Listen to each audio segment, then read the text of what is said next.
Alors dans cette vidéo, je vais te partager 4 étapes essentielles qui vont te permettre de te passer de ce physique à celui-là le plus rapidement possible.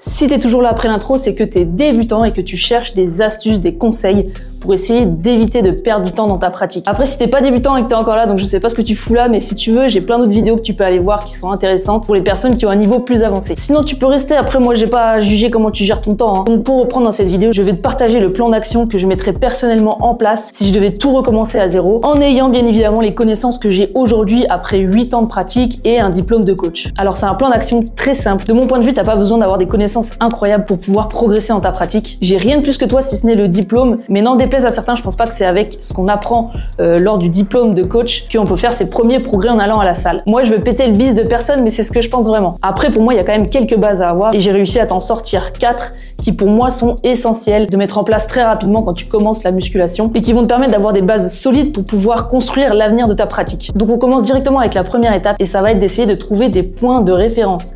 Qu'est-ce que j'entends par point de référence? Ça va être d'essayer de se renseigner sur les possibilités d'évolution dans le sport que tu pratiques. Donc tu vas essayer de trouver des personnes qui ont un meilleur niveau que toi, qui ont un niveau intermédiaire à avancer, qui te ressemblent, pour voir un petit peu comment ces gens-là s'entraînent, les charges qu'ils utilisent et un peu ce qui est possible de faire dans ta discipline finalement. Donc je te parle pas d'athlètes de haut niveau, je te parle pas de célébrités, je te parle vraiment de gens lambda qui ont quelques années de pratique, qui ont réussi à avoir des résultats et comme ça va te donner un ordre d'idée en fait de ce vers quoi tu peux tendre si tu t'en donnes les moyens. Donc ces personnes-là, ça peut être évidemment des personnes de ton entourage qui pratiquent la musculation, la famille, les amis.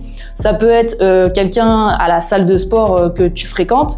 Ça peut être des personnes sur les réseaux sociaux, voilà, TikTok, Instagram. Maintenant, il y a énormément de personnes qui partagent leurs entraînements. Ça donne beaucoup de visibilité sur ce qu'il est possible d'atteindre de manière naturelle, bien évidemment, avec de la persévérance et des entraînements. Donc ce conseil, il va pouvoir te servir à plusieurs moments tout au long de ta progression. Dans un premier temps, au tout début, pour vraiment que tu te rends compte des possibilités que tu as si tu travailles dur.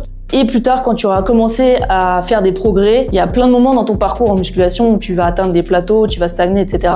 C'est à ces moments-là où ça devient compliqué de continuer à s'entraîner, de continuer à se motiver à la salle. Et c'est dans ces moments-là qu'on peut reprendre ces points de référence pour se dire « Ok, le game, il est pas terminé en fait, j'ai pas atteint ma limite. » Parce que tu pourrais croire à tort que tu as atteint ta limite naturelle. Mais voilà, d'avoir ces points de référence, ça va te permettre de te rendre compte que le game n'est pas terminé et que si tu grindes encore un peu, la progression va sûrement repartir. Ici, il s'agit pas de se comparer à quelqu'un d'autre, mais d'avoir des goals, des steps, un peu comme dans des jeux vidéo où tu as level 1, level 2, level 3, etc. Et plus tu vas augmenter en niveau, forcément, plus ton point de référence va évoluer également. Voilà pour la première étape. Maintenant qu'on connaît notre pratique et qu'on sait à peu près jusqu'où on peut aller avec plusieurs années de pratique, quelle est la deuxième étape à mettre en place? Et ça va être bien évidemment le programme.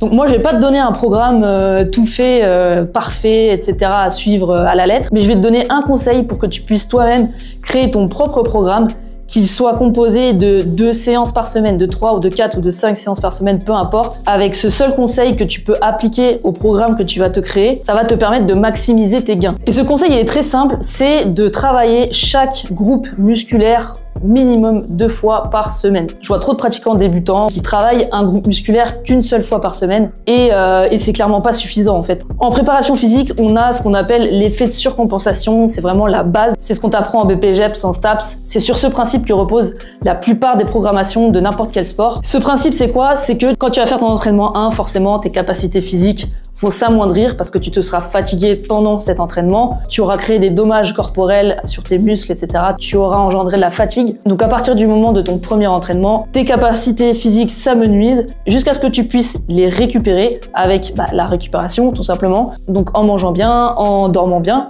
Et en fait ton corps va récupérer de manière à pouvoir réitérer le même effort qu'à l'entraînement numéro 1, mais avec des meilleures capacités. Et quand ton corps a réussi à récupérer plus que ses capacités de l'entraînement numéro 1, la fenêtre est assez courte en fait. Si tu te réentraînes pas pile à cet endroit-là, quand ton corps justement il a bien récupéré, il est plus fort qu'avant et que tu vas pouvoir profiter en fait de cette surcompensation, cet effet-là va s'estomper dans le temps et plus tu tardes à faire ton entraînement, moins tu pourras bénéficier de cet effet-là. Et combien de temps me diras-tu faut-il entre l'entraînement 1 et l'entraînement 2 si on veut pouvoir bénéficier de cette petite fenêtre où ton corps est au max? Théoriquement, c'est entre 48 et 72 heures. Donc c'est-à-dire entre 2 et 3 jours après le premier entraînement. Dans l'optique où tu fais ton entraînement 1 le lundi et que tu refais le même groupe musculaire uniquement le lundi d'après, t'es complètement en retard par rapport à cet effet de surcompensation et tu pourras pas du tout en bénéficier en fait. Donc après, avec cette information, tu comprends bien que tu peux le mettre en place dans n'importe quel programme d'entraînement. Donc c'est à toi d'être malin et de réussir à l'appliquer. Ok, alors maintenant qu'on a notre programme, on a commencé à s'entraîner en salle, etc. La troisième chose à mettre en place le plus rapidement possible, ça va être de manger assez de protéines. Donc ça, c'est quelque chose de très bateau, mais c'est l'une des plus grosses lacunes que je vois chez les débutants que je coach en salle de sport. Ils sont prêts à mettre le taf dans la salle, ils sont tout feu tout flamme, ils attendent leur programme comme si c'était le jour de Noël et ils y vont à fond, ça y a pas de souci. Mais après, quand tu leur dis, bah alors au niveau de la diète, ça se passe comment? Là, ça commence à bégayer, ça commence à parler chinois. Donc quand tu commences la musculation, il faut absolument avoir une alimentation protéinée à côté. Donc je te demande pas de changer complètement toute ton alimentation, mais juste de veiller dans un premier temps, vraiment quand tu es débutant, à avoir suffisamment de protéines dans ton alimentation.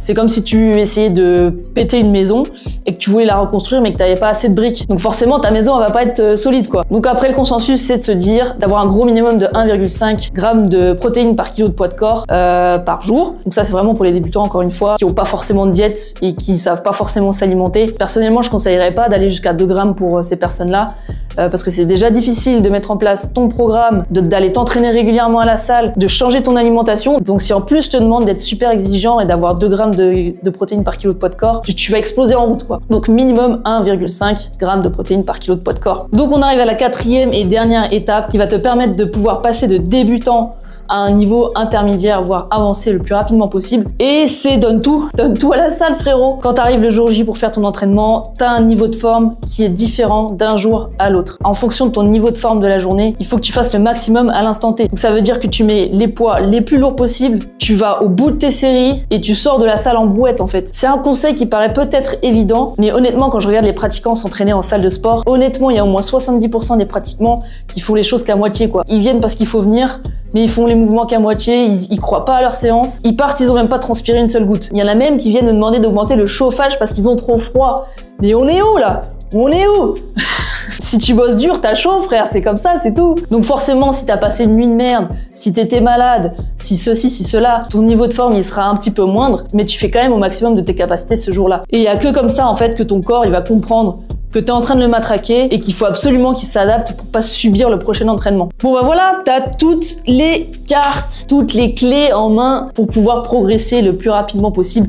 Je t'avais dit, c'est des conseils qui sont simples, mais pour moi la musculation c'est quelque chose qui est simple. Il y a énormément de personnes qui veulent vous faire croire que c'est compliqué, qu'il y a des méthodes secrètes, que tu auras de meilleurs résultats si tu tiens ton truc comme ceci, comme cela, si tu as un angle de 35 degrés au lieu de 37,5. Ok si tu vas à Olympia, ok si tu t'appelles Stéphane Matala et que tu t'entraînes pour aller à Olympia, je veux bien que tu sois ultra précis sur tous les paramètres, mais pour quelqu'un qui débute, donc je te parle vraiment du noob de base, la personne qui a jamais touché de la fonte de sa vie, pour cette personne-là, c'est ultra simple si tu suis les 4 conseils que je t'ai donnés dans cette vidéo. J'espère que ça t'aura plu. N'hésite pas à t'abonner si tu veux plus de contenu éducatif ou si tu veux des vidéos training motivantes. J'en ai plein sur la chaîne. Et puis voilà. Je crois que j'ai tout dit, hein. Donc je te dis à la prochaine pour une nouvelle vidéo. Bye.